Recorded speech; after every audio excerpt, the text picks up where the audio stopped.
जो बिल लेकर के आ रही है, भारतीय जनता पार्टी का इतिहास जिस तरह के फैसले लिए अगर हम देखें, उससे कहीं न कहीं जो परिणाम भारतीय जनता पार्टी चाहती थी वो नहीं आए। भारतीय जनता पार्टी का हर फैसला वोट के लिए, अपने लोगों को खुश करने के लिए। ये वक्फ बिल के खिलाफ समाजवादी पार्टी है, पहले भी थी, आगे भी रहेगी। जिस तरह के संशोधन भारतीय जनता पार्टी कर रही है, वो पूरा कंट्रोल अपने पास चाहते हैं। जो एडमिनिस्ट्रेटिव पावर है वो पूरा का पूरा अपने पास रखना चाहते हैं। इस देश ने वो समय भी देखा है कि जिस समय एडमिनिस्ट्रेटिव गलत फैसले की वजह से भारत की जो संस्कृति रही, भाईचारा रहा, उसके खिलाफ खाई पैदा की है। और अगर हम इनका जो फैसले लिए अगर पलट करके देखें, एंग्लो इंडियन बिल जिसमें कि सदस्य एक बनता था, चुन करके आता, वो अपॉइंट होता था, वो बिल ले लिया वापस, वो आरक्षण छीन लिया। आरक्षण एंग्लो इंडियन का छीना। नोटबंदी से रुपया छीना, लेकिन भ्रष्टाचार बढ़ गया, रुपए आज भी निकल रहे हैं। जीएसटी कानून लाए, उधर व्यापारियों का सब कुछ छिन गया। दिन भर वो केवल जीएसटी का चक्कर काट रहे हैं। तो जीएसटी हो, नोटबंदी हो या अन्य फैसले हों, ये छीनने का काम करते हैं, लोगों का कुछ न कुछ छीनने का काम करते हैं। वक्फ के माध्यम से ये कहीं न कहीं संदेश ये देना चाहते हैं कि अपना वोट बैंक ठीक कर लें, क्योंकि नौकरी दी नहीं, रोजगार दिया नहीं, किसान की आय दोगुनी हुई नहीं, तो इनका वोटर भी इनसे नाराज है। देखिए, जिस वोटर को ये तुष्टीकरण कहते थे, हम लोग तुष्टीकरण कर रहे हैं, क्या ये तुष्टीकरण नहीं दे रहे हैं, कर रहे हैं किट बांट करके। अभी ईद पर जो किट दी है, क्या ये तुष्टीकरण में नहीं आएगा? क्योंकि इनको पता है इनका वोट खिसक गया है।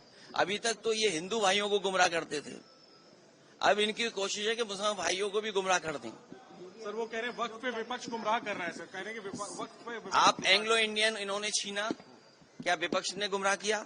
आपने आरक्षण छीना, जो यहाँ पर लोकसभा में चुन करके आते थे, असेंबली में अपॉइंट होते थे, तो वो छीना आपने।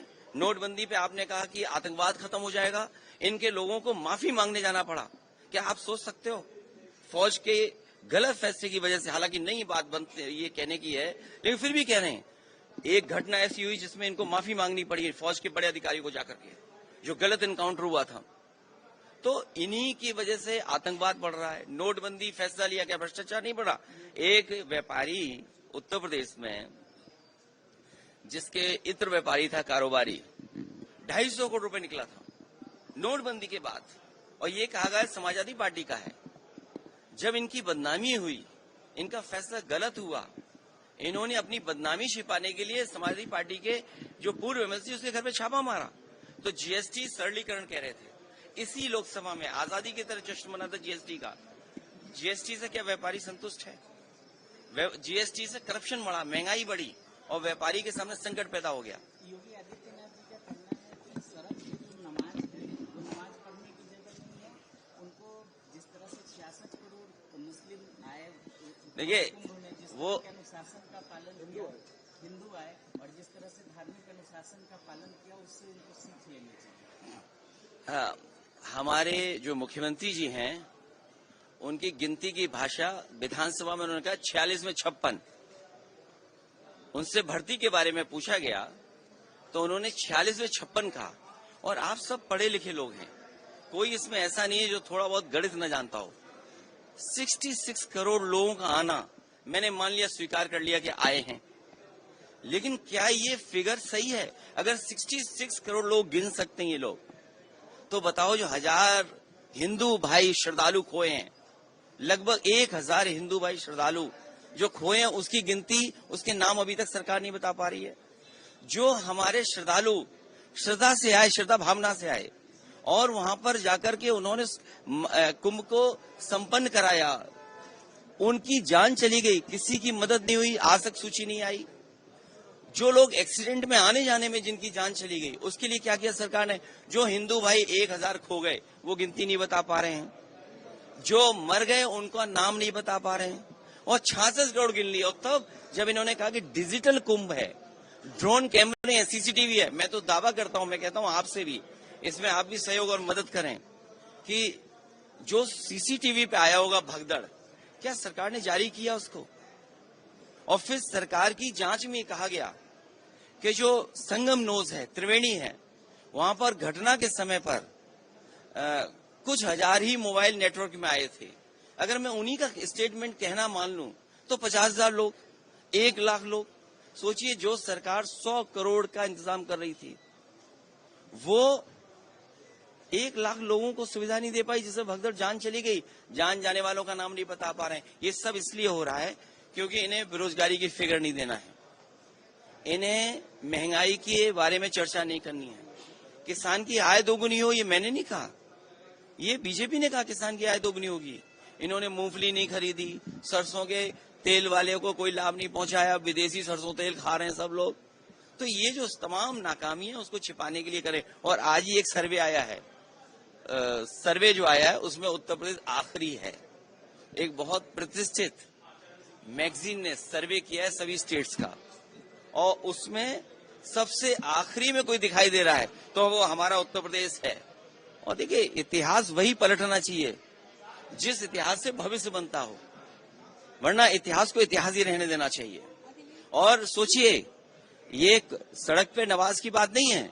मैंने अधिकारी से पूछा, आईपीएस अधिकारी थे, कि ये बताओ, ये मुझे क्यों नहीं जाने दे रहे हो ईद के कार्यक्रम में? उनके पास कोई जवाब नहीं था। मुझे खुद ये कभी परंपरा नहीं रही है कि किसी सरकार के मुख्यमंत्री, एक्स चीफ मिनिस्टर को रोका जाए। इन्होंने ईद में नहीं शामिल हो, हम लोगों को रोका गया और इश्यू बने, क्योंकि इन्हें सूट करता है ये चीज कि ये इश्यू बने। ये जो किट बांटी जा रही है, आप समझ लीजिए, किट इसलिए बांटी जा रही है क्योंकि हिंदू भाई जाग गए हैं, पीडीए परिवार जाग गया। रामजी सुमन जी का घर तोड़ दोगे? हिटलर ने जो ट्रूपर्स बनाए थे, ये वही ट्रूपर्स हैं करनी सेना बीजेपी के, ये बीजेपी के नेता हैं। अगर वीडियो वो देख लो, एक बीजेपी का नेता मुझे क्या गाली दे रहा है, मेरा डीएनए पूछ रहा है। अरे मेरा डीएनए पूछ रहे हो, तुम अपना डीएनए टेस्ट क्यों नहीं कराते हो? अपना डीएनए टेस्ट भी करा लो। और राम भुआन निषाद गांव में जा रहा था, एक सांसद, कोई सुरक्षा नहीं उसको दे रही सरकार। ये सरकार जिस तरीके से हिटलर ने ट्रूपर्स बना करके पॉलिटिकल लोगों को सबक सिखाता था, उसी तरह ये करनी सेना भारतीय जनता पार्टी के ये हिटलर के ट्रूपर्स की तरह काम कर रहे हैं। वो सोचिए, मुख्यमंत्री हो, कई थाने में बुलडोजर लेकर के चले जाए, तो बुलडोजर चला कौन रहा है? क्या स्टीयरिंग इनके हाथ में नहीं है अब क्या?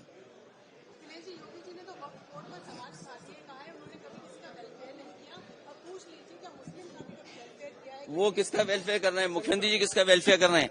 जो अभी इंडिया टुडे का एक बहुत महत्वपूर्ण कोई डेटा आया है, उसमें यूपी आखिरी है सामाजिक जो योजना है उसमें, लोगों के व्यवहार में। अच्छा, व्यवहार तो मुख्यमंत्री जी से ही देखा होगा उन्होंने। वो एएनआई वाले हमारे हैं साथी, एएनआई वाला साथी जानता है उनका व्यवहार कैसा है। और अगर आप देखना चाहें तो आर्काइव में देख लीजिए आप। तो आप उसमें वो नहीं बोलेंगे, जो आंकड़ों में उत्तर प्रदेश आखिरी है, नौकरी नहीं दे पा रहे हैं, रोजगार नहीं दे पा रहे हैं।